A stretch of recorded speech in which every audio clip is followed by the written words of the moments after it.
தள்ளு. அப்போ நான் உனக்கு உதவின்னு கேட்டா இவங்க வேற வர மாட்டாங்க. கவனமாக இருங்கள் காவல்துறை. என்ன சாமி வாக்கிங் போறீங்களா?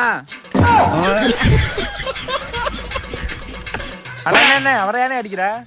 பெட்ரோல் போடுறதுக்கு 200 ரூபா கொடுத்தேன். 50 ரூபாய்க்கு வண்டிக்கு பெட்ரோல் போட்டு 150 ரூபாய்க்கு அவனுக்கு பெட்ரோல் போட்டா இந்த கூடியார. அண்ணா உனக்கு என்ன பெட்ரோல் தானே? இருன்னு நான் வாங்கிட்டு வரேன். ஏ தம்பி காசு இருக்கட்டும்ண்ணே, அதெல்லாம் நான் வாங்கிட்டு வரேன். அந்த வானத்தை போல மனம் படைச்ச மன்னவனே. அண்ணா சரி ரொம்ப நன்றி. ஊத்துறா வேமா. வேமாண்டு